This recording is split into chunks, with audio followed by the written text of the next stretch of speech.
antinomias o las situaciones complejas en la aplicación de la ley, pues es una herramienta muy importante escuchar a las personas que estuvieron de una u otra manera o hicieron parte de una u otra manera de la aprobación del proyecto, del trámite del proyecto, de lo que se pensó, lo que se buscó con el proyecto.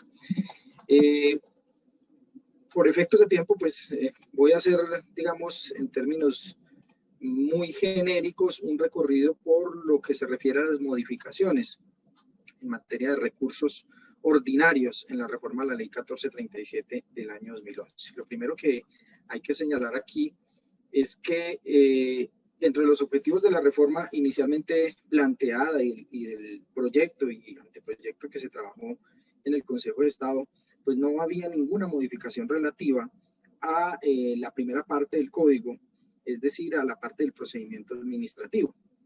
Escasamente se buscaba tocar tangencialmente el artículo 39 en relación con los conflictos de competencia administrativa frente a una competencia del Consejo de Estado. Pero finalmente, durante el trámite de la reforma, hubo algunos cambios que considero son importantes resaltar en este caso porque se refieren a los recursos.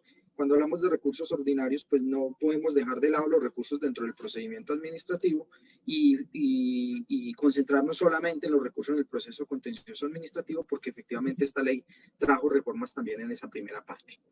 Frente a ello, voy a mencionar unos puntos específicos. Lo primero, y es tratar de aclarar una discusión que se ha presentado en relación con la modificación del artículo 54 de la ley 1437 de 2011. Si ustedes observan el artículo 9 de la ley, este artículo solo modifica los incisos primero y segundo del artículo 54. ¿Qué quiere decir ello? Que el actual inciso tercero o el inciso tercero original de la ley 1437 no fue modificado y por lo tanto continúa plenamente vigente. Hemos escuchado en algunos foros y en algunas conferencias que la posibilidad de radicar, ya sea peticiones, memoriales, recursos, para lo que nos compete el día de hoy, hasta antes de las 12 de la noche del día en que se tenía el término para formularlo, ya no procede porque fue eliminado con la reforma a la ley 2080. Creemos que eso es una lectura errada y creo que es una lectura errada que inicialmente se puede dar de la ley. Incluso nosotros cuando ya miramos el texto final de la ley dijimos no es posible que esto se haya eliminado porque finalmente esto es una garantía de acceso al ciudadano a la administración pública.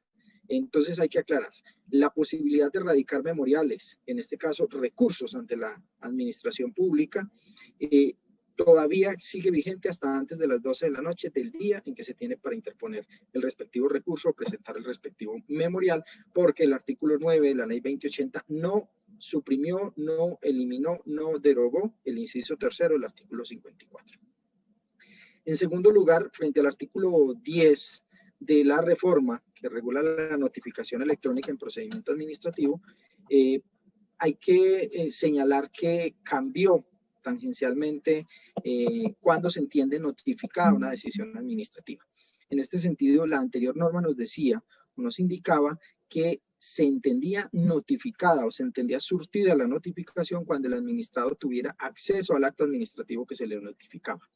Hoy en día, además de que se amplió la gama de posibilidades para notificar y para que se surtan las actuaciones administrativas a través de diversos medios digitales y no solamente a través del correo electrónico, la norma señala que la notificación se entenderá surtida cuando el administrado acceda a la notificación. Es decir, basta que acceda al correo por medio del cual se le envió la notificación y se le hizo la notificación para que se entienda notificado, de lo cual obviamente tiene que quedar constancia en el expediente administrativo. Ese es otro punto de claridad que incide en los recursos administrativos. Y por último, en relación con recursos en la primera parte del código, debo resaltar que la reforma también introdujo algunos aspectos en el proceso administrativo sancionatorio fiscal. Y en ese sentido, valga la misma claridad, inicialmente no se pretendió variar o modificar esta parte del código.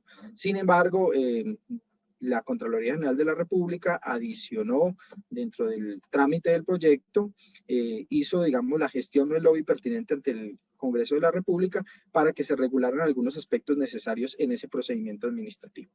¿Qué tenemos allí frente a los recursos? Pues lo primero es que actualmente con la regulación del decreto 403 del año 2020, los recursos aplicables y la forma de tramitarlos en ese tipo de procedimientos se regían por las normas generales de la Ley 1437 de 2011. Sin embargo, con la reforma que nos dice, hay unas normas especiales para el procedimiento administrativo sancionatorio fiscal. Y en ese sentido, ¿qué nos dice? Primero, que los recursos procedentes serán reposición, apelación y queja contra aquellas decisiones que imponen una sanción fiscal. Queda entonces allí la inquietud de si no proceden contra aquellas decisiones que no declaran o que no imponen la sanción fiscal. En principio tendría que señalarse que no, porque la norma especial está especificando claramente contra qué providencia proceden este tipo de recursos. En segundo lugar, se redujo el término para interponer estos recursos, el de reposición y apelación, porque antes, conforme la regla general, eran 10 días, hoy en día con la reforma queda de 5 días a partir de la respectiva notificación al interesado. El recurso de queja sí queda igual dentro de los 5 días a la notificación de la decisión que negó el recurso de apelación, como actualmente se encuentra regulado en el procedimiento administrativo general. También se modifican los términos para resolver estos recursos. Nos señala la nueva norma que se tendrán 15 días para resolver el recurso de reposición contra este tipo de decisiones y 3 meses para resolver el recurso de apelación contados a partir de su debida y oportuna interposición. En realidad son términos muy cortos a efectos de resolver este tipo de recursos, sobre todo el recurso de apelación, porque luego de resuelta la reposición, pues surte todo el trámite de remisión del expediente al superior para que resuelva la apelación. En este caso, pues hay que tener en cuenta que se está ante un proceso sancionatorio especial y por esa razón el legislador optó por señalar unos términos muy cortos para resolver. Y una característica especial que se incorpora dentro de la ley 1437 con la reforma de la ley 2080 del año 2011 es que se crean 2 nuevos silencios administrativos positivos. Recordemos que en un procedimiento administrativo existe la regla general del silencio administrativo negativo, que es que cuando la administración no resuelve una petición o no resuelve un recurso dentro de un término específico señalado por la ley, se entenderá que han sido negados o que han sido resueltos en forma desfavorable frente a quien interpone la petición o interpone el recurso. En este caso y en este procedimiento especial, nos señala la ley que cuando se interpone el recurso de reposición, si no se resuelve dentro de esos 15 días, se entenderá que ha sido fallado o decidido a favor del recurrente. Es decir, una nueva regla de silencio administrativo positivo. Y lo propio sucede con el recurso de apelación. Si no se resuelve dentro de esos 3 meses que la ley dispone para resolver el recurso de apelación, se entenderán también fallado o resuelto a favor del recurrente. Esas son las normas especiales a las cuales yo quería hacer alusión en forma rápida y tangencial frente a las modificaciones en el proceso administrativo general y específicamente en el proceso administrativo sancionatorio de carácter fiscal. Vamos a la segunda parte del código y digamos que fue el objetivo, uno de los objetivos principales de la reforma. Ya lo señalaba el doctor William, que uno de los aspectos medulares del anteproyecto y de la intención de reforma era modificar algunos aspectos del recurso y en especial cambiar el efecto del recurso de apelación por cuanto según las normas originales de la ley 1437, se concedía por regla general el efecto suspensivo y solo frente a ciertas decisiones operaba el efecto devolutivo. ¿Qué originaba ello? Que de todas las, cuando se interponían recursos contra todas las decisiones que eran susceptibles de apelación conforme el artículo original del 243, salvo 3 o 4 señaladas en el segundo inciso, si no estoy mal, o parágrafo de la 1437, todas esas se iban o se concedían en el efecto suspensivo, es decir, paralizaba el trámite del proceso. ¿Qué sucedía? Estábamos en una audiencia inicial y una de las partes o la parte demandada interponía recurso de apelación contra una decisión que negaba una excepción, digamos, de caducidad o una excepción de prescripción o una excepción de indebida notificación. Y todo este tipo de decisiones que negaban la excepción y que permitían continuar el proceso, al ser apeladas, la norma lo que nos establecía era que se debía conceder en el efecto suspensivo. Lo mismo sucedía con la regla de apelación del auto de pruebas. aunque había discusiones en ese caso específico sobre si se concedían el devolutivo o el suspensivo, pero digamos en su mayoría en la jurisdicción, este tipo de autos, la apelación se concedía en el suspensivo.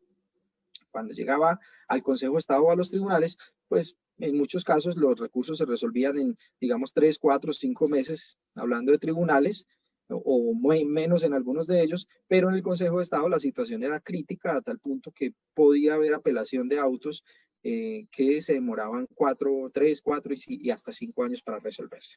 Entonces la idea era que el proceso no se paralizara mientras se surtía el recurso de apelación en aquellas decisiones que no son trascendentales y que no repercuten en el trámite del proceso. Ahora, frente a los recursos, tenemos en cuenta o debemos tener en cuenta que vamos a hablar específicamente de los recursos ordinarios. Continúan los recursos ordinarios contra los autos, es decir, reposición, apelación, queja y súplica. Y contra las sentencias, solamente el recurso de apelación. Pero además, dentro de la modificación o dentro de la ley, se incluyen unas providencias que no son susceptibles de recurso ordinario alguno. Y vamos a ver los, digamos, en forma general, los cambios que se introdujeron en cada uno de ellos. Frente al recurso de reposición, continúa que es la regla general. Sin embargo, a diferencia de lo que sucedía con la ley 1437 original, ya la regla general es que el recurso procede contra cualquier providencia, independientemente de que también sea susceptible de apelación o de súplica. ¿Por qué? Porque tanto la apelación como la súplica se pueden interponer en forma subsidiaria. En la anterior codificación, este recurso era excluyente. Digamos, era excluyente respecto de la apelación y queja. Si una providencia era apelable, o súplica, perdón, si una providencia era apelable o era suplicable conforme los artículos 243 y 246, inmediatamente se señalaba que no era susceptible de recurso de reposición. ¿Qué sucedía? En muchos casos, cuando se interpone el recurso de apelación o de súplica y se señalan los reparos frente a la providencia, el juez o el magistrado entiende o se da cuenta que efectivamente cometió un error, que interpretó mal la petición, que interpretó mal las pruebas o que interpretó mal la situación o que, digamos, desconoce una norma específica. Y en ese sentido, como el juez no puede variar sus providencias, pues digamos que en términos generales lo que se hacía era simplemente conceder el recurso para que luego el superior procediera a modificar o revocar esa decisión si se había incurrido en esas situaciones. En la práctica, en algunos despachos, ¿qué sucedía? Cuando se, digamos, alertaba a través del recurso de apelación o de súplica que se había cometido un error, una falencia en la decisión, pues se tomaba la decisión de, digamos, modificar unilateralmente la decisión en primera instancia, no conceder el recurso de apelación bajo el argumento de que la decisión ilegal no ata al juez. Sin embargo, pues esa situación no estaba tipificada dentro del código y era más una práctica judicial a partir de precedentes jurisprudenciales sobre la materia. Ahora, ¿qué sucede? Se da la oportunidad de que se interponga el recurso de reposición porque la finalidad de la reposición precisamente es que el juez que toma la decisión pueda reconsiderar la decisión que haya tomado, pueda verificar que si efectivamente incurrió en algún yerro dentro de la providencia y corregir esa falencia sin necesidad de que se surta la apelación. Es decir, ahí ya nos podemos evitar una segunda instancia en aquellos casos donde se interpretaba taxativamente que no se podía modificar la providencia luego de proferida, así me diera cuenta yo del propio error que había cometido. Entonces, digamos, ese es un aspecto importante. Para mi gusto personal, hubiese sido mejor otra tipología que se discutió, pero digamos, en este momento y por efectos de brevedad no la expondré dentro de este foro.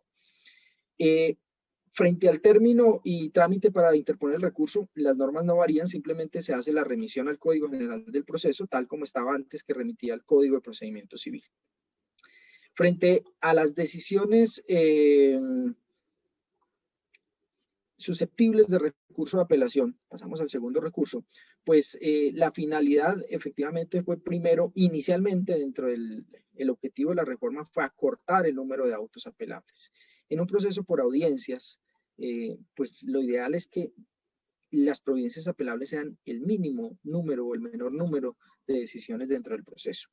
Por esa razón se buscaba incluso inicialmente dejar solamente 3 o 4 autos apelables de aquellos que efectivamente truncan que continúe la actuación o truncan que finalice el proceso en primera instancia con una decisión de fondo. Y en ese sentido, que el superior decidiera sobre este tipo de decisiones que afectaban en últimas o truncaban el acceso a la administración de justicia o continuar con el trámite del mismo. Sin embargo, durante los debates se consideró que era necesario darle apelación a otro tipo de decisiones y en últimas resulta un listado taxativo del 243, aunque un poco menor del que había antes. Recuerden que antes teníamos un artículo con 9 autos apelables, hoy en día queda un artículo con 7 autos apelables, o por lo menos 7 numerales de autos apelables y una regla general. Característica del recurso de apelación es que procede como subsidiario de la reposición, como ya lo habíamos dicho, es decir, deja de ser excluyente frente a la reposición. En segundo lugar, se regula además el trámite de este recurso, porque como cambia la dinámica, siendo posible interponerlo como subsidiario, pues la forma de interponerlo varía, dependiendo de si yo lo interpongo como principal, como único, o si lo interpongo como subsidiario. Porque, ¿qué nos dice la norma? Si yo lo interpongo como principal, pues simplemente lo interpongo dentro del término de ejecutoria de la providencia inicial. Pero si lo interpongo como subsidiario, entonces la norma nos dice que en ese caso se interpondrá cuando se resuelva el recurso de reposición. Además, si una parte interpone el recurso de reposición, digamos, un auto admisorio, la parte demandada interpone el recurso de reposición porque considera que no se debió admitir y se debió rechazar. La otra parte, el juez revisa la situación y considera en ese caso, por vía de reposición, que efectivamente le asiste razón y que debía rechazar la demanda. Entonces hay un nuevo auto y ese nuevo auto es ¿de qué? De rechazo. ¿Qué nos dice la norma? Que la apelación en este caso, entonces el término para interponerlo será dentro de los 3 días siguientes a la notificación del auto que resolvió la reposición. ¿Por qué? Porque en la resolución de la reposición lo que hizo fue rechazar la demanda. Digamos que son variaciones dentro del trámite del proceso necesarias por efecto de que de la concesión del recurso o de la posibilidad de interponer el recurso como subsidiario de la reposición. Y se regula además el trámite o se especifica que el trámite en el medio de control electoral, el término para interponerlo es especial. Es un término de 2 días, tal como estaba señalado en las normas especiales. Otro tipo de reformas que se hicieron dentro del recurso de apelación. Primero, y como ya lo hemos dicho, variar el efecto del recurso. Actualmente, o digamos con la reforma, solamente quedarán como susceptibles de apelación en el efecto suspensivo los primeros 4 autos apelables: que rechace la demanda a su reforma o niega el mandamiento de pago, el que por cualquier causa pone fin al proceso, el que resuelva el incidente de liquidación de condena en abstracto de perjuicios y, ojo, el que apruebe o impruebe conciliaciones extrajudiciales o judiciales. Aquí, en este caso, son estos los únicos que se irían en el efecto suspensivo. Los demás se irían en el efecto devolutivo, para efectos de que no se impida el trámite o que continúe el proceso. Así las cosas. Si yo hoy en día resuelvo una excepción que no pone fin al proceso, niego la excepción, pues esa providencia ya no será apelable. Solamente si esa excepción pone fin al proceso o es una decisión que pone fin al proceso, por ejemplo, determino que no se cumplió el requisito de procedibilidad, pongo fin al proceso, ese es un auto que es apelable porque pone fin al proceso y será en el efecto suspensivo. Si yo niego esa petición de terminación del proceso por esa causa, pues no será apelable la decisión, simplemente será objeto o susceptible de recurso de reposición. Frente a las medidas cautelares, debemos tener en cuenta que antes, con la norma actual de la ley 1437 de 2011, aplicable todavía para algunos procesos, solamente era apelable el auto que decretaba la medida cautelar. Con la reforma, lo que se incluye es que también pueden ser apelables las decisiones que denieguen o modifiquen las medidas cautelares, dada la trascendencia de este tipo de decisiones, porque en la disposición actual solamente eran susceptibles del recurso de reposición. Frente al auto que deniegue el decreto práctica de pruebas, es una providencia que también estaba en el anterior código. Inicialmente digamos, se buscaba eliminar esta posibilidad y por eso se crearon dos mecanismos. Primero, consagrarlo como susceptible de súplica en las corporaciones, al ser tomado por un ponente, y en segundo lugar, la posibilidad de solicitar la prueba en segunda instancia. Sin embargo, en el trámite legislativo se volvió a incluir como apelable este auto. Además, dentro de la reforma se incluyen otro tipo de autos que no estén consagrados expresamente en esta disposición, pero que estén en el código o en otra norma de carácter especial. En últimas, se resolvieron o se suprimieron dos autos. El que resuelve incidentes de responsabilidad y desacato en el trámite de medidas cautelares. Se entiende allí que esta es una medida correccional y como medida correccional debe seguir la regla general de la reposición, y se suprime la apelación del auto que decreta una nulidad procesal y el que prescinde de la audiencia de pruebas. Esos autos ya no serán apelables, que sí lo eran con la anterior codificación.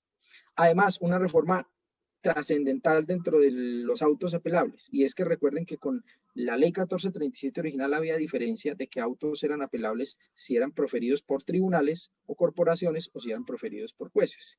De los tribunales y corporaciones solo eran apelables el 1, 2, 3 y 4 del 243, y de los jueces todos los allí enlistados. En la actual reforma se elimina esa distinción y quedan susceptibles de apelación. Díctense como juez unipersonal o díctense como juez colegiado las providencias que allí están listadas. Además, se consagra la apelación adhesiva en este tipo de trámites. Frente al recurso de queja, digamos que a grandes rasgos hay muchas otras situaciones que se pueden señalar, pero por efectos de tiempo no es posible. Frente al recurso de queja, hay que señalar que este prácticamente queda igual, solamente se hacen unas modificaciones, digamos, frente a unos términos dentro de la regulación del 245. Hemos escuchado voces que nos señalan que no es técnico que se diga que el recurso de queja procede contra el auto que rechace o declare desierta la apelación en primera instancia.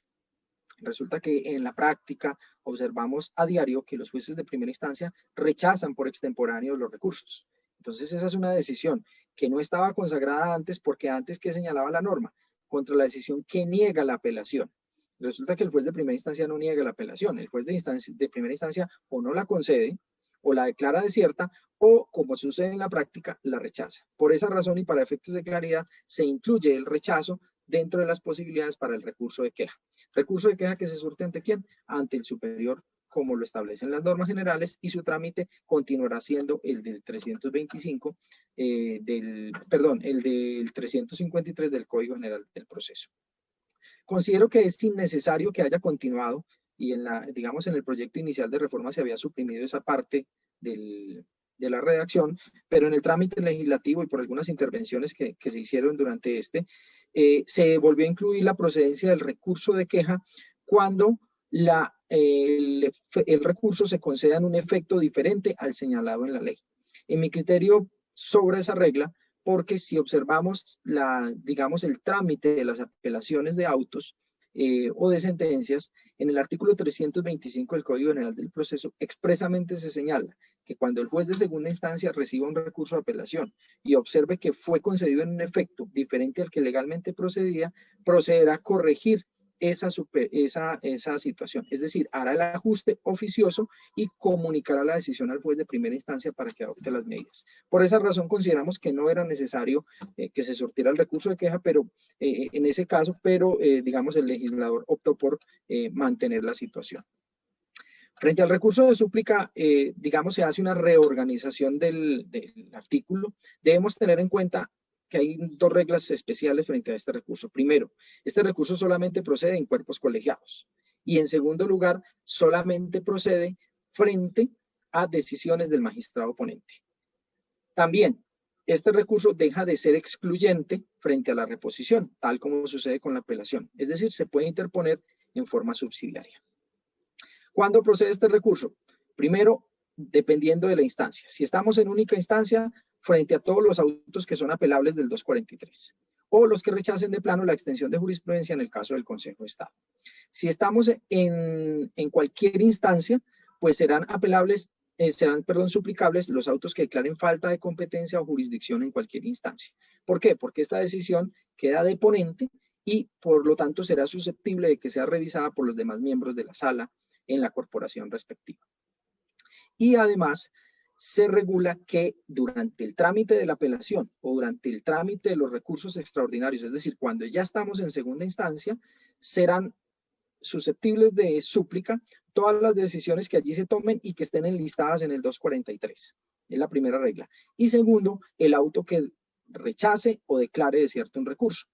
Ello para hacer claridad que la súplica frente al auto que rechaza solamente procede cuando estamos en segunda instancia, es decir, en el trámite del proceso y no en primera instancia, como pareciera entender y como pareciera que se ha entendido en algunas conferencias que hemos señalado, que se confundiera el recurso de queja con el recurso de súplica frente al auto que rechace la apelación.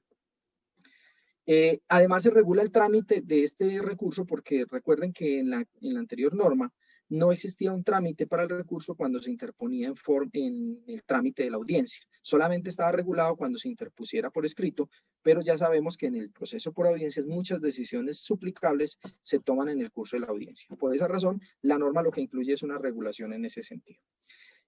Para terminar, quisiera referirme a la apelación de la sentencia. En la apelación de la sentencia, que es el artículo 247, se incluyen unas reformas muy puntuales. Primero, se elimina la posibilidad de la audiencia de alegaciones y juzgamiento en segunda instancia, que digamos era una práctica o era una norma en desuso. No llegué a ver el primer proceso donde en segunda instancia se convocara audiencia de alegaciones y juzgamiento en la jurisdicción contenciosa. En segundo lugar, el término para recurrir queda igual, pero se aclara que este término también aplica para las decisiones tomadas oralmente, porque hubo una discusión de si en las decisiones orales o en las sentencias orales se debía interponer dentro de la misma audiencia. Tercer lugar, la conciliación obligatoria. Recuerden que con el actual artículo 142 o el anterior artículo 142 de la ley 1437, inciso cuarto, siempre que hubiese una sentencia de condena y la sentencia fuese apelada, el juez o el magistrado tenía que obligatoriamente convocar audiencia de conciliación a las partes. Audiencia de conciliación que en muchos casos, digamos, se ha tornado simplemente en un trámite más porque en muchos casos no hay ánimo conciliatorio. ¿Qué hace la norma? La norma lo que modifica y dice solamente se hará esta audiencia cuando las partes de común acuerdo digan, mire, queremos conciliar, no queremos que se surta el proceso, el trámite de segunda instancia. Entonces se convocará esa audiencia previa a la concesión del recurso de apelación para ver si hay algún acuerdo en ese sentido. Si bien se pensó incluir otras variantes para esa audiencia de conciliación con la participación activa del Ministerio Público, pues lo cierto es que esta situación no fue acogida por el legislador. Frente al pronunciamiento de los demás sujetos procesales, quedan en libertad de pronunciarse desde que se interpone el recurso hasta la ejecutoria del auto que admite el recurso en segunda instancia. Por ende, se elimina la etapa de alegatos de conclusión, salvo que se decreten pruebas en segunda instancia. Si no hay decretos de pruebas en segunda instancia, no habrá traslado para alegato en segunda instancia. Si hay pruebas y se practican pruebas en segunda instancia, pues habrá lugar a traslado a alegatos a efectos de que las partes se puedan pronunciar sobre esas nuevas pruebas y las nuevas situaciones surgidas en el trámite de segunda instancia. Lo demás lo deben hacer desde que se formula el recurso hasta la ejecutoria del auto que lo conceda. Y frente al concepto del Ministerio Público, se señala que el agente del Ministerio Público en segunda instancia podrá rendir su concepto desde que se admite el recurso hasta el momento en que el proceso ingrese a despacho para sentencia. Es decir, no habrá un traslado especial adicional para el Ministerio Público. Creo que en ese sentido, y agotados un poco más los minutos concedidos para el efecto, dice, digamos, un bosquejo general en el trámite de los recursos. Lo que se buscaba era mejorar la redacción de algunas partes que habían dado lugar a discusión de la norma actual, agilizar el proceso y regular algunas situaciones que no estaban claras dentro de la codificación. Doctor Hernando, termino ahí mi intervención. Muchas gracias. Muchas gracias.